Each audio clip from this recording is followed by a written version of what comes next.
नमस्कार। आज के इस वीडियो में हम पढ़ेंगे रसशास्त्र पेपर 1 पार्ट ए यूनिट 4 यंत्रों का संक्षिप्त वर्णन एवं उपयोगिता।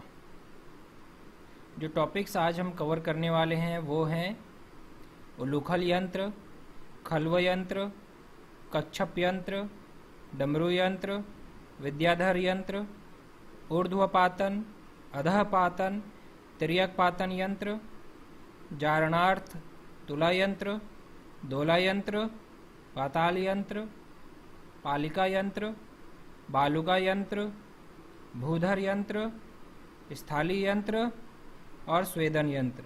और जो हमें बातें ध्यान रखनी हैं वो हैं शास्त्रानुसार यंत्रों का परिमाण एवं उनके उपयोग। उलूखल यंत्र। उलूखल यंत्र दरअसल ये इमाम दस्ता या खलबट्टा ही होता है, लोहे का बना हुआ होता है और चिकना होता है। इसका जो परिमाण हमारे शास्त्रों में बताया गया है वो है 16 अंगुल ऊंचा, 10 अंगुल गोल व्यास, 13 अंगुल गहरा, और जो इसका मूसल होता है जिसे हाथ में पकड़ के कूटा जाता है उसकी लंबाई 20 अंगुल बताई गई है। अभी जो फार्मेसीज़ हैं उसमें पाउंडिंग मशीन नाम से ऑटोमेटिक उलूखल यंत्र और उसका प्रयोग किया जाता है। उलूखल यंत्र का जो उपयोग है, जो कठिन रस औषधियाँ हैं या कास्ट औषधियाँ हैं जो बड़े साइज़ के हैं उनको कूट कर छोटे साइज़ का किया जाता है। खल्व यंत्र। खल्व यंत्र 3 प्रकार के बताए गए हैं।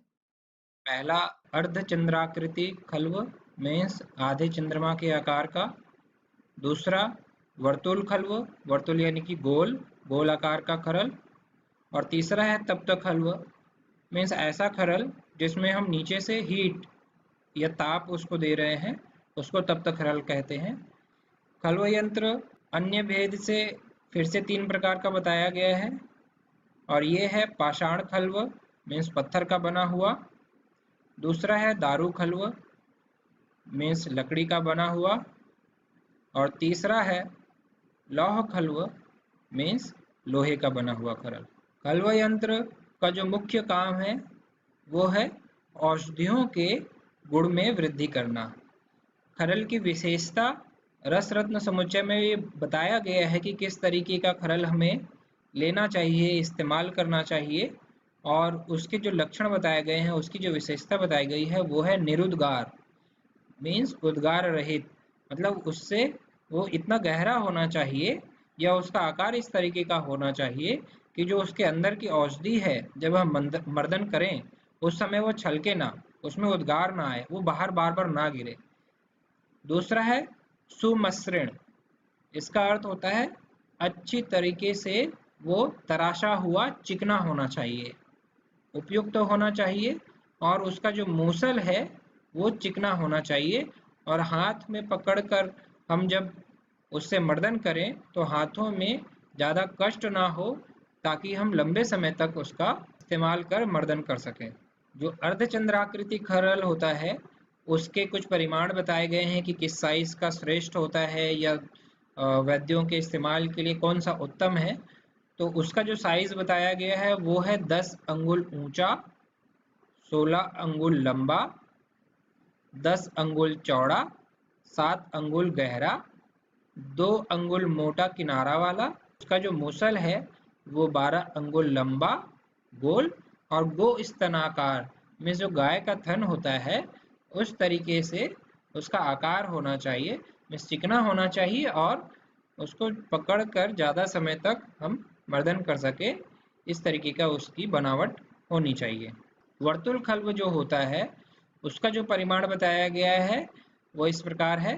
उसका जो व्यास है, उसका जो डायमीटर है वो लगभग 12 अंगुल होना चाहिए, और उसकी जो गहराई है वो 4 अंगुल होनी चाहिए।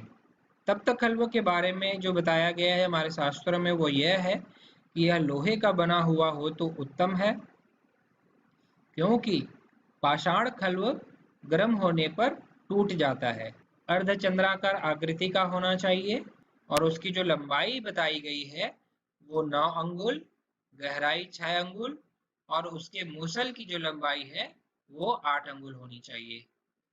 खल्व यंत्र में जो तब तक खल्व यंत्र होता है उसका उपयोग पारद के मूर्छन संस्कार के लिए किया जाता है और क्षार अम्ल के साथ पारद का स्वेदन कर्म के लिए तब तक खल्व यंत्र का इस्तेमाल किया जाता है। ये ध्यान रखना है कि तब तक खल्व में जो अग्नि है वो मंद होनी चाहिए और कांत लौह का बना हुआ खल्व श्रेष्ठ होता है। ये देखिए इसका जो हम इस्तेमाल करते हैं उसमें क्या है कि एक भट्टी लिया हमने या तो फिर एक छोटा सा चूल्हा लिया जिसमें नीचे से हम आग दे रहे हैं, ऊपर से जो ऊपर का जो हिस्सा होता है वो खुला हुआ होना चाहिए या फिर वो लोहे का, उसमें आप चद्दर भी लगा सकते हैं और इसके ऊपर फिर हमने खड़ल रख दिया और इसमें जो भी औषधि हमें लेना है, चाहे पारद का अगर हमको मूर्छन संस्कार करना है तो हम इसमें पारद ले लेंगे और फिर नीचे से इसमें टेम्परेचर मिलता रहेगा उसको और फिर हम अपनी जो प्रक्रिया है वो करते रहेंगे। इसको आप दूसरे तरीके से भी बना सकते हैं कि आप 2 ईंट लेंगे और उसके बीच में आप जलते हुए अंगार रखिए और उसके ऊपर फिर आप खरल रखकर अपना काम कर सकते हैं। अगला है कच्छप यंत्र। कच्छप का दरअसल शाब्दिक अर्थ होता है कछुआ। कछुआ की तरह दिखने वाले यंत्र को कच्छप यंत्र नाम दिया गया है। इसका जो उपयोग है वो पारद में वीड़ों का जारण संस्कार करना। कच्छप यंत्र में जारण करने से पारद पूर्ण अग्नि बल से युक्त होकर भूभुक्षित हो जाता है और अग्निबल के कारण ही पारद के अंदर इस यंत्र से सभी सत्वों का गर्भद्युति होकर जारण हो जाता है। जो विड हैं वो क्या क्या है? क्षार, अम्ल, गंधक या गंधक के अलावा जो अन्य खनिज है वो अष्टमूत्र और पंचलवण, इन सभी को हम मिक्स करते हैं और पारद के साथ मर्दन करते हैं और फिर कच्छप यंत्र में रखकर हम इन खनिजों का पारद में जारण संस्कार करते हैं। कच्छप यंत्र बनाने के लिए जमीन में हम पहले एक छोटा सा गड्ढा खोदेंगे जिसमें हम एक मिट्टी का पात्र लेंगे। वो लुढ़के ना, इस वजह से हमने यहाँ पर गड्ढा किया है। ये इस तरीके का हम एक गोल तस्तरी के आकार का थोड़ा सा गहरा एक पात्र लेंगे, उसमें हम जल भर देंगे। इसके ऊपर एक इससे थोड़ा सा छोटा दूसरा पात्र हम रखेंगे, ये जल के ऊपर तैरता रहेगा। अब इसमें दूसरे पात्र में जो छोटे आकार का है उसके मध्य में एक मूसा रखेंगे। उस मूसा में विड़ों से युक्त पारद है। ये देखिए इस तरीके से हमने अंदर में पहले इस मूसा के विड़ों से युक्त पारद भर दिया है जिसका हमें जारण करना है। उसके बाद फिर एक तसला की तरह लोहे का बना हुआ ऊपर से एक हम ढक्कन रख देंगे और कपड़ मिट्टी से पूरी तरह से अच्छे से संधि बंधन करेंगे। उसके बाद फिर हम कोयला अच्छे से जमा देंगे उसके ऊपर, पूरी तरह से उसको ढक देंगे और फिर अग्नि देंगे। अब आप देखिए ये जो यंत्र है इसका आकार, इसकी जो संरचना है वो कछुए की तरह है और ये क्योंकि पानी के ऊपर भरा हुआ है, पानी के ऊपर ये रखा हुआ है तो ये तैरते रहता है, तो ये देखने में बिल्कुल ये कछुए की तरह ही लगता है। इसी वजह से इसका नाम कच्छप यंत्र पड़ा। अगला है डमरू यंत्र। नाम से स्पष्ट है कि उसका आकार जो है देखने में एक डमरू की तरह होता है। आइए देखें ये किस तरीके से बनाया गया है। हमें एक चूल्हा लेना है, उसके ऊपर एक घड़ा रखना है जिसे हांडी भी कहा जाता है। इस घड़े में हम औषधियों के साथ मर्दित पारद रखेंगे। उसके ऊपर इस घड़े से थोड़े से बड़े आकार का घड़ा उल्टा रखेंगे, औंधा। हमने बड़ा घड़ा इसलिए लिया है ताकि जो ऊपर वाला जो घड़ा है उसका मुंह नीचे वाले जो घड़े है उसके मुंह को पूरी तरह से वो ढक ले और बीच में ज्यादा गैप ना हो। अब दोनों के मुंह में हम कपड़ मिट्टी से संधि बंधन अच्छी तरह से करके सुखा लेंगे। उसके बाद फिर चूल्हे में हम अग्नि अग्नि देंगे।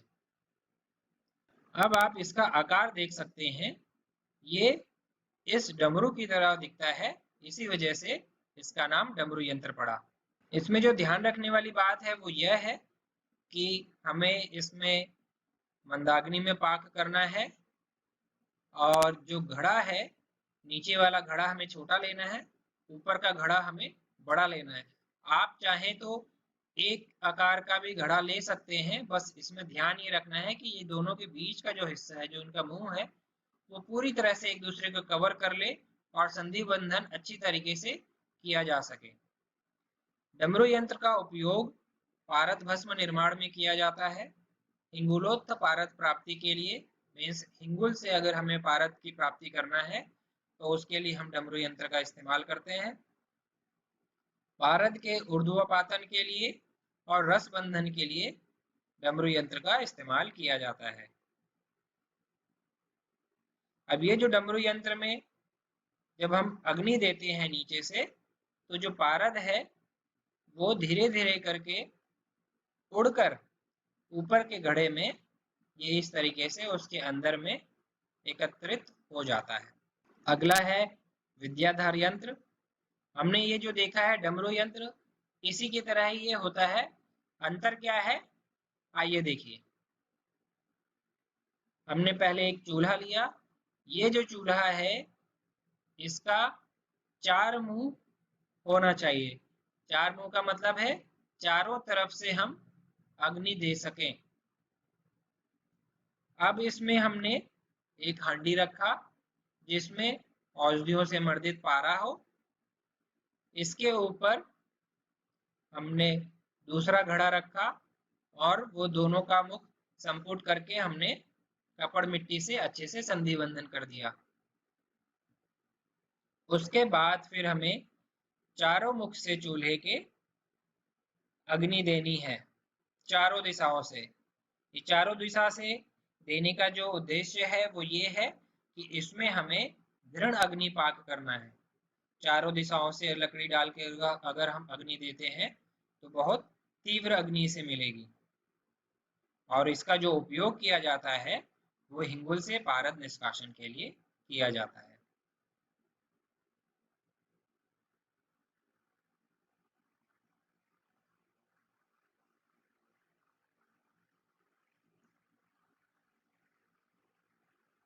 अगला है पातना यंत्र, जिसे डिस्टिलेशन भी सामान्य भाषा में या आजकल की भाषा में हम कहते हैं। आइए देखें। सबसे पहले ऊर्ध्वपातन यंत्र। हमने चूल्हा लिया, उसके ऊपर हमने घड़ा लिया, औषधि युक्त पारद रखा, एक दूसरा घड़ा उसके मुख पर औंधा हमने रख दिया, अच्छी तरीके से संधि बंधन किया। इतना तो ये बन गया डमरू यंत्र।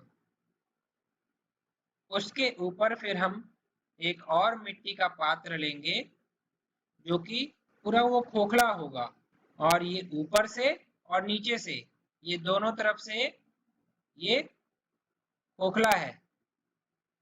अब हम इस हिस्से में ऊपर वाले घड़े पर कपड़ मिट्टी करके अच्छे से संधि बंधन कर देंगे ताकि बिल्कुल भी लीकेज ना हो।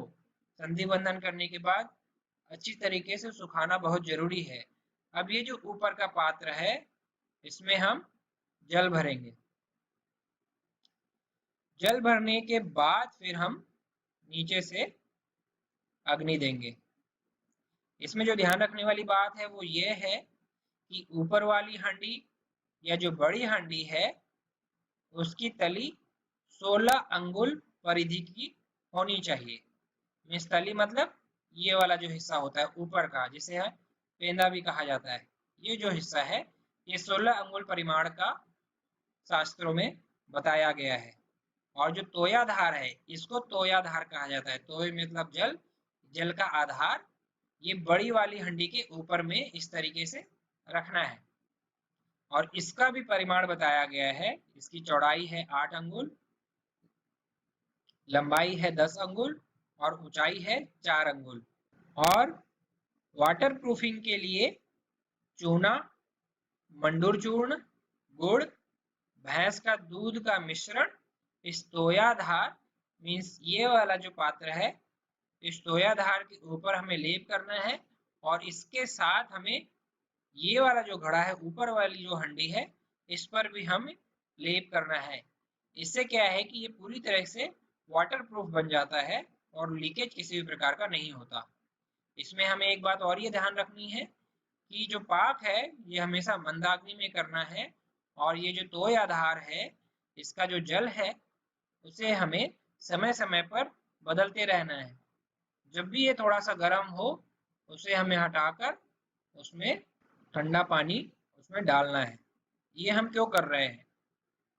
ताकि जो पारद नीचे वाली हंडी से उड़कर जब ऊपर वाली हंडी तक पहुंचे तो यहाँ ऊपर वाली जो हंडी है इसका टेम्परेचर नीचे वाले से काफी कम होना चाहिए, ताकि पारद ऊपर में जाके चिपक जाए उसकी तली में अंदर से। ऊपर वाली हंडी में अंदर से पारद जो है वो पूरा चिपक जाता है, इसीलिए इसके टेम्परेचर को हमें कम रखना है।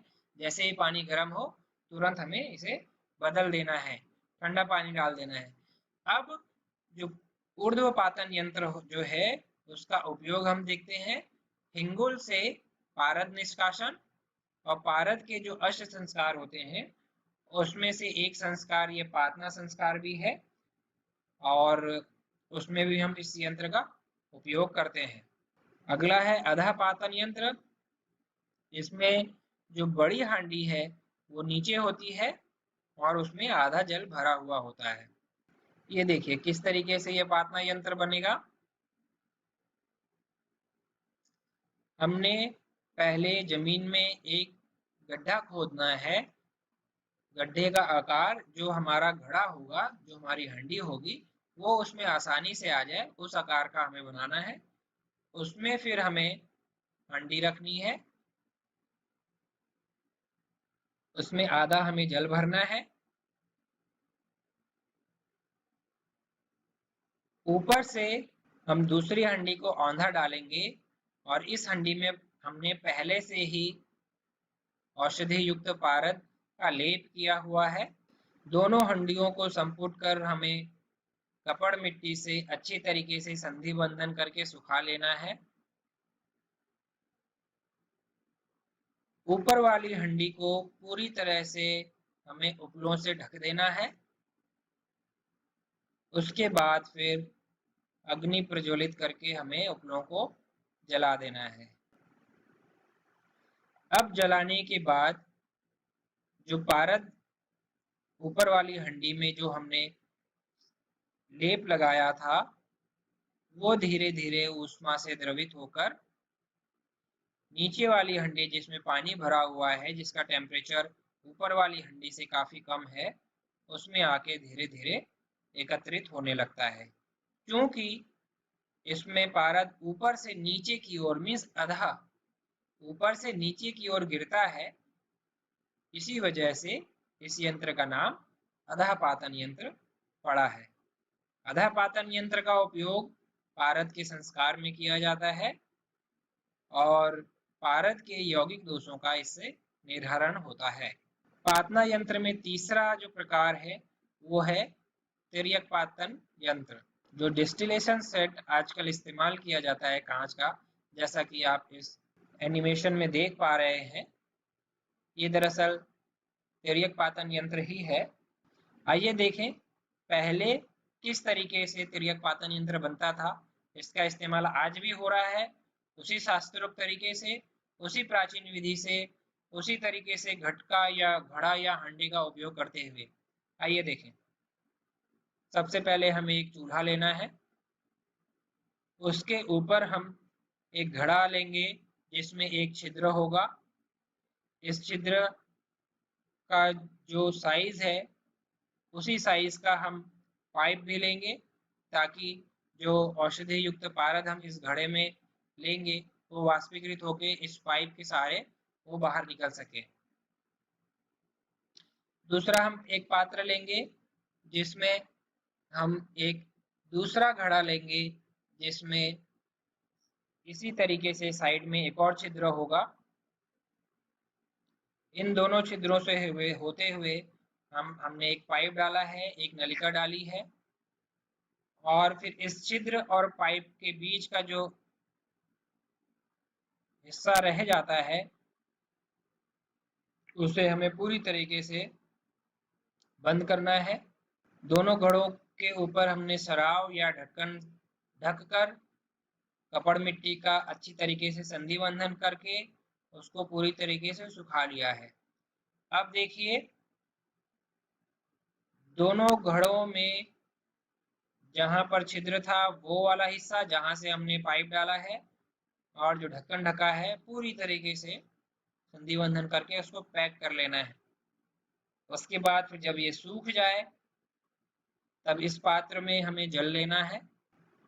उसके बाद फिर चूल्हे में लकड़ी लगाकर हमें अग्नि प्रज्वलित करनी है।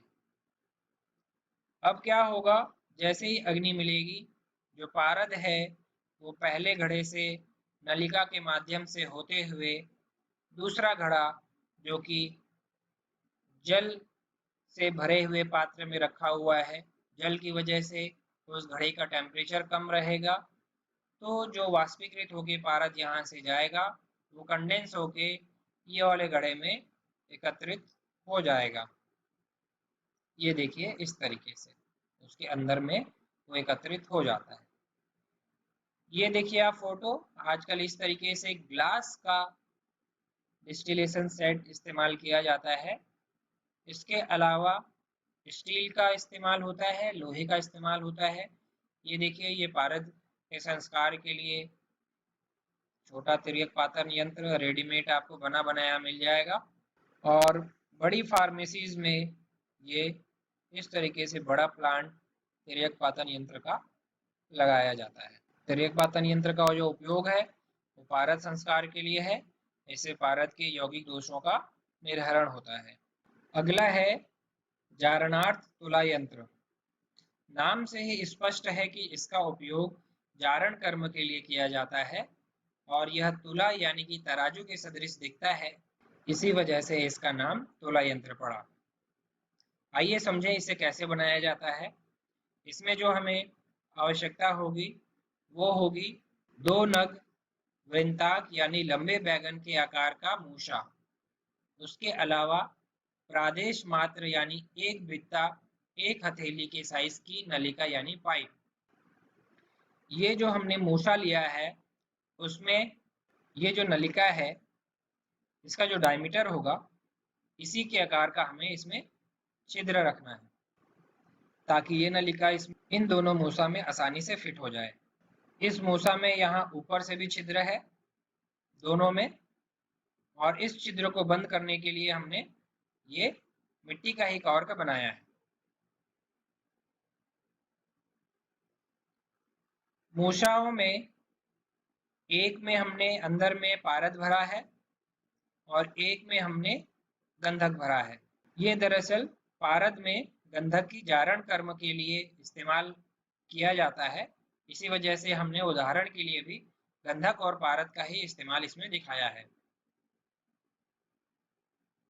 पारद और गंधक भरने के बाद हमें उस मूसा को अच्छी तरीके से बंद कर देना है। उसके बाद फिर नलिका को भी हम दोनों छिद्र से प्रवेश कराकर इन दोनों मूसाओं को आपस में जोड़ देंगे, और इस हिस्से को भी अच्छे तरीके से मिट्टी से हमें संधिबंधन कर देना है। उसके बाद फिर हम इसे सूखने के लिए रख देंगे। सूख जाने के बाद एक हमें भट्टी लेनी है। इस भट्टी के ऊपर एक गहरा लोहे का बना हुआ पात्र लेना है जिसे हम बालू का यंत्र के रूप में परिवर्तित कर सकें। इसमें अब हमें अंदर में बालू या रेत भरनी है।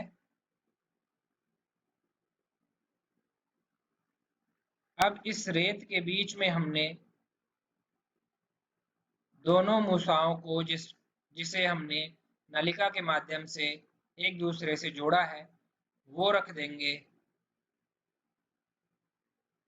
उसके बाद फिर या भ्राष्टी में हम अग्नि प्रज्वलित करेंगे। अग्नि प्रज्वलित होने पर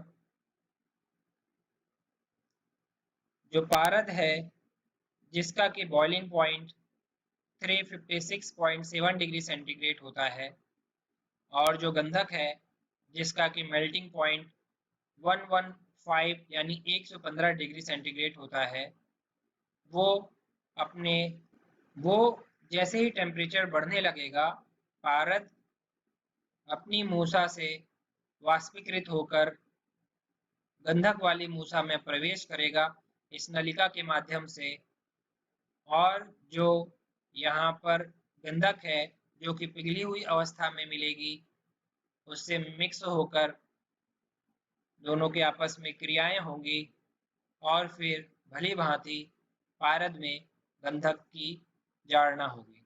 जारणार्थ तुला यंत्र का उपयोग पारद में गंधक, हड़ताल, मनःशिला आदि का जारण करने के लिए किया जाता है। आप देख सकते हैं बिल्कुल ये तराजू की तरह दिखता है, इसी वजह से इसका नाम तोला यंत्र पड़ा। अगला है दोला यंत्र। हमें एक घड़ा लेना है जिसके कंठ भाग में दोनों तरफ एक एक छिद्र होंगे। एक छिद्र इस हिस्से में और दूसरा छिद्र इस हिस्से में। इस छिद्र से हमें एक लोहे की छड़ या रॉड प्रवेश करानी है। उस आकार का हमें छिद्र करना है। एक हम चूल्हा लेंगे, उसके ऊपर हमने ये छिद्र युक्त हांडी रखेंगे। इसके अंदर हमें लोहे की सलाखा प्रवेश कराना है।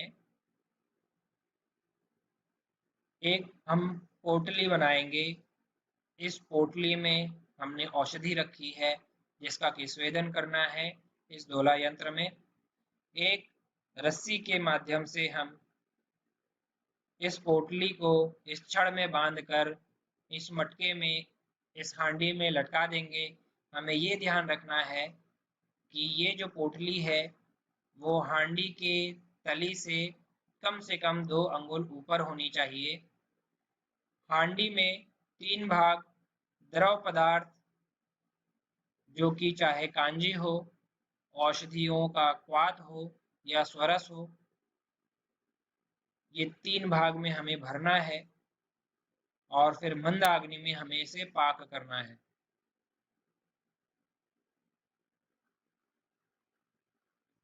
अब चूंकि जैसे ही टेम्परेचर मिलेगा तो जो द्रव पदार्थ हमने इसमें भरा है धीरे धीरे उसमें उबाल आने लगेगा और फिर जो पोटली में हमने औषधि रखी है उसका स्वेदन कर्म शुरू हो जाएगा। क्योंकि उबाल आने की वजह से वो द्रव हिलने लगता है और उसके हिलने की वजह से जो पोटली है वो भी आंदोलन करने लगती है या हिलने लगती है। इसी वजह से इसका नाम दोला यंत्र पड़ा। इसका उपयोग पारद का स्वेदन संस्कार करने के लिए किया जाता है और इसके अलावा विभिन्न द्रव्यों का शोधन किया जाता है।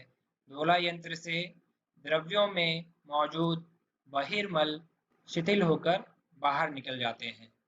अगला है पाताल यंत्र। समतल जमीन में हमें एक गड्ढा करना है जिसकी लंबाई, चौड़ाई और गहराई एक एक हस्त यानी एक हाथ के बराबर लगभग 1.5 फुट के आकार का होना चाहिए। इसी बड़े गड्ढे के अंदर हम एक कटोरी रखने के लिए छोटा सा गड्ढा बनाएंगे और ये जो छोटा गड्ढा है इसका आकार कटोरी के आकार का होना चाहिए और जो कटोरी का आकार है, हमें जितने परिमाण में द्रव्य की आवश्यकता है उस परिमाण की कटोरी लेना है और उसी कटोरी के परिमाण का, उसी कटोरी के नाप का हमें छोटा गड्ढा बनाना है। इस तरीके से हमने एक कटोरी रखा। अब हम एक छोटा घड़ा लेंगे।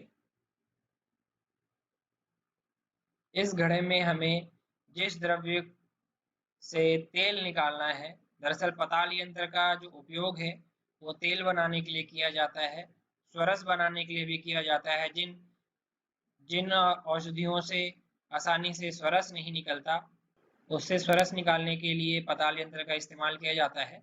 इस छोटे घड़े में हमने उदाहरण के लिए यहाँ पर भल्लातक रखा है।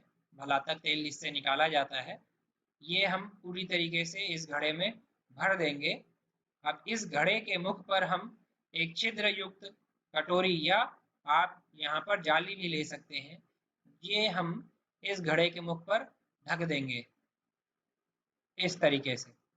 उसके बाद फिर हम कपड़ मिट्टी से अच्छी तरीके से संधि बंधन करके इसको सुखा लेंगे। अच्छी तरह सूख जाने के बाद हम इस घड़े को इस गड्ढे में औंधा रख देंगे।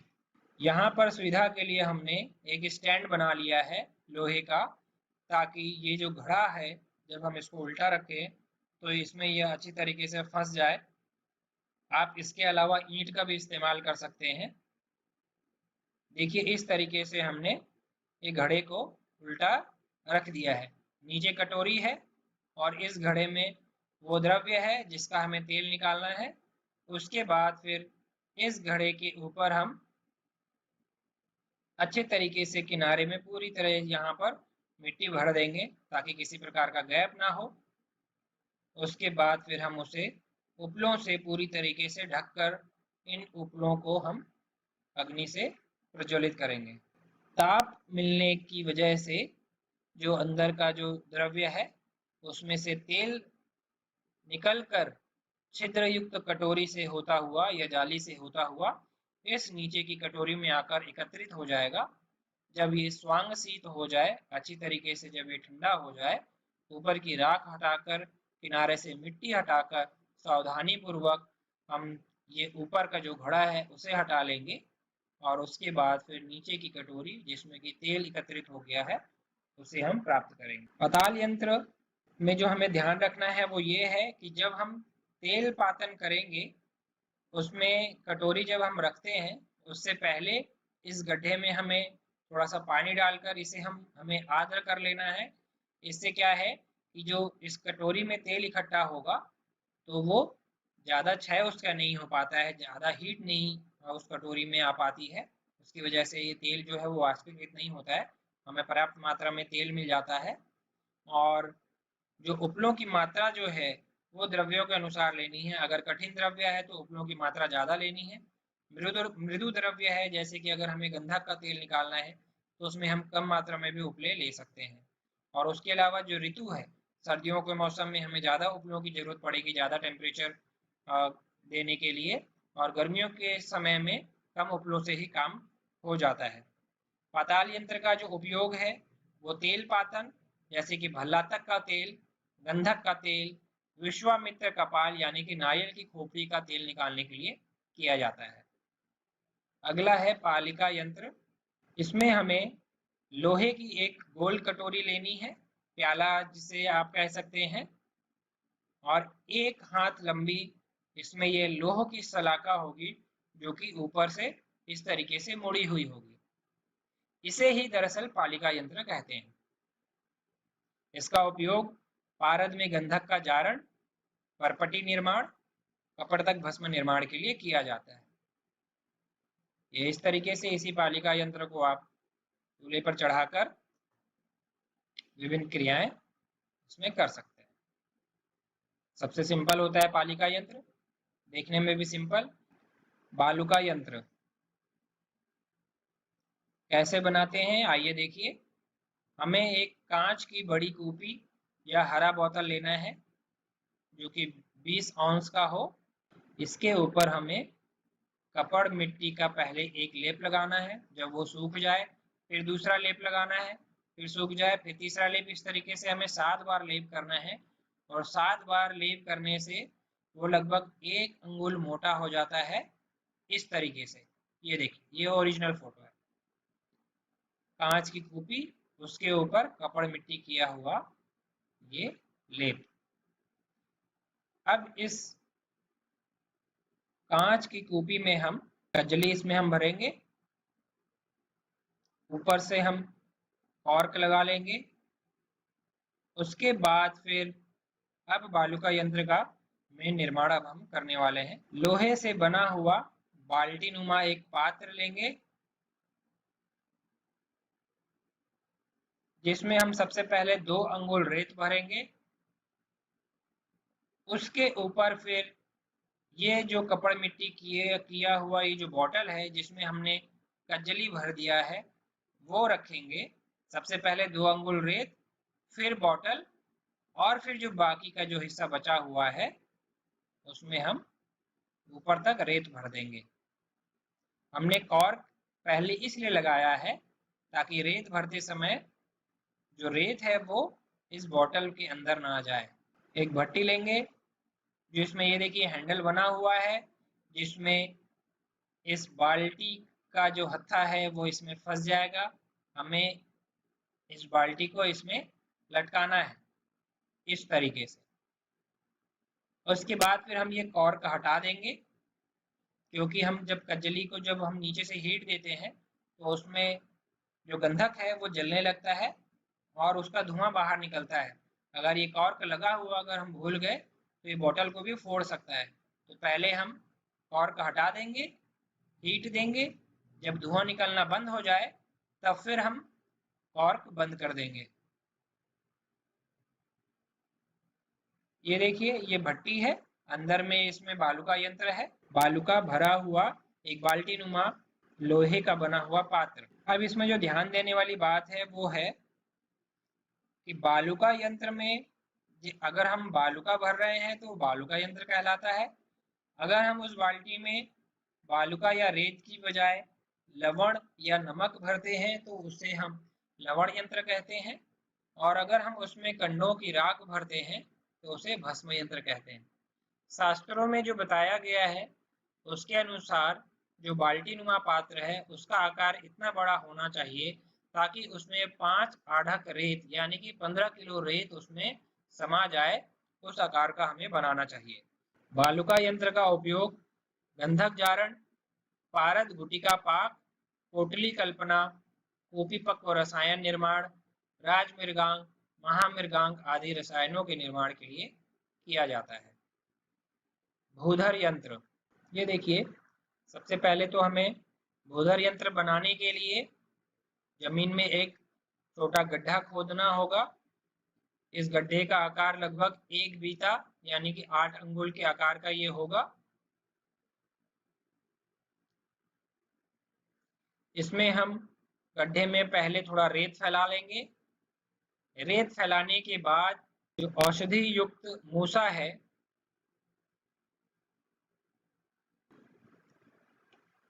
ढक्कन लगाकर हमें अच्छे तरीके से संधि बंधन करना है उसे। संधि बंधन करने के बाद जब वो सूख जाए तब फिर इस गड्ढे में जिसमें हमने पहले से थोड़ी रेत फैला रखी है उसमें हम उस मूसा को रखेंगे। बाकी की जो जगह बच रही है वहां पर उस गड्ढे में हम पूरी तरह से रेत भर देंगे। रेत भरने के बाद हम यहाँ पर दीप्तोपल यानी जलते हुए कंडों से फिर इस रेत को हमें ढकना है। ये ध्यान रखिए, यहाँ पर हमें उपले रखकर फिर उसे आग नहीं देनी है। हमें यहाँ पर जलते हुए ही अंगारे वाले जो कंडे हैं वो हमें यहाँ पर रखने हैं, मतलब वो पहले से ही जला हुआ हो। अब इसका जो अर्थ है वो क्या है, देखिए, यहाँ पर हमने एक प्रकार से ये बालू का यंत्र ही निर्माण किया है। बालू क्योंकि अंगार की वजह से गर्म होना शुरू होगा, लेकिन वो धीरे धीरे ही वो गर्म हो रहा है। अगर हम यहाँ पर उपले लेंगे, उपलों को फिर जलाएंगे, उपले धीरे धीरे जलने लगेंगे, धीरे धीरे वो जब जलेंगे उसके बाद फिर रेत जब तक गर्म होनी शुरू होगी कंडे जो हैं वो बुझना शुरू हो जाएंगे। इसीलिए हम यहाँ पर पहले से ही जलते हुए कंडे लेंगे, ताकि जैसे ही हम वहां पर कंडे रखे जलते हुए, वैसे ही रेत गर्म होनी शुरू हो जाए, और रेत जैसे ही गर्म होते होते मूसा तक वो पहुंचे, उसकी गर्माहट, उसका ताप, तो फिर पारद युक्त जो औषधि है, जो कजली है, या गंधक और पारद का जो मिश्रण है, उसमें गंधक का जारण होने लगेगा उस पारद में। या फिर अगर हम पारद हमने वहां पर रखा है पाक करने के लिए, पारद की गुटिका बनाने के लिए, तो उसका पाक होना शुरू हो जाएगा। इसमें एक बात जो ध्यान रखनी है वो ये है कि मूसा के चारों ओर कम से कम 2 अंगुल रेत होनी चाहिए। ये जो हमने चारों तरफ से जो रेत भरी है वो कम से कम 2 अंगुल होनी चाहिए। और इसमें जो उपलों का परिमाण है 25 उपले या लगभग 2 किलो के आसपास होनी चाहिए। पूरी तरह से हमने उस गड्ढे को जिसमें हमने रेत भरा है पहले, उसको पूरी तरह से जलते हुए उपलों से ढककर हम बोधर यंत्र का निर्माण करते हैं। स्थाली यंत्र, हमने एक चूल्हा लिया, उसके ऊपर हम एक हांडी रखेंगे। इस हांडी में आधा भाग अम्ल या क्षार आदि द्रव भरेंगे, और उसमें ताम्र, लोहा या जो भी धातु हमें निर्दिष्ट की गई है उसके चूर्ण हम इसमें रख देंगे। हांडी के मुख को हम किसी भी शराब या फिर ढक्कन से ढककर लकड़ी लगाकर चूल्हे में हम अग्नि प्रज्वलित करेंगे। इसमें हमें जो ध्यान रखना है वो ये है कि इस थाली यंत्र में हम मंदाग्नि में पाक करते हैं, और लगभग 1 प्रहर यानी कि 3 घंटे तक हमें पाक करना है। इस थाली यंत्र का उपयोग धातुओं को मृदु करने के लिए, मल एवं विष अंश को दूर करने के लिए किया जाता है। स्वेदन यंत्र या स्वेदनी यंत्र, नाम से ही वैसे स्पष्ट है कि इसका उपयोग स्वेदन कर्म के लिए किया जाता है। हमने एक चूल्हा लिया, उसके ऊपर हमने एक हांडी रखा, उस हांडी में आधा भाग जल या फिर निर्दिष्ट द्रव्य हमने डाला। हांडी के मुख पर साफ, नया, मोटा सूती का वस्त्र हमें बांधना है। इस तरीके से यह हमने रस्सी से उसे बांध दिया। उसके बाद फिर इस वस्त्र के ऊपर यहाँ पर जिस भी द्रव्य का हमें शोधन करना हो वो रख देंगे। उदाहरण के लिए हमने यहाँ पर भल्ला तक रखा है, और इसे शराब या ढक्कन से हम ढक देंगे। अब इस हांडी को जिसे हमने चूल्हे पर रखा है अग्नि प्रज्वलित कर हम इसे पाक करेंगे। ध्यान रखना है कि मंदाग्नि में ही पाक किया जाए। ये जो जाली हमने इस्तेमाल किया है इसके बदले हम लोहे की जाली का भी इस्तेमाल कर सकते हैं। स्वेदन यंत्र या स्वेदनी यंत्र का उपयोग स्वेदन करने के लिए, कठिन द्रव्यों को मृदु करने के लिए, मल का शैथिल्यकरणार्थ, यानी कि अगर किसी द्रव्य में किसी भी प्रकार का बहिर्मल है उसको शिथिल करने के लिए स्वेदन यंत्र का इस्तेमाल किया जाता है। और इसी स्वेदन यंत्र में हम गंधक का भी शोधन करते हैं। आप सभी का बहुत बहुत धन्यवाद। नमस्कार।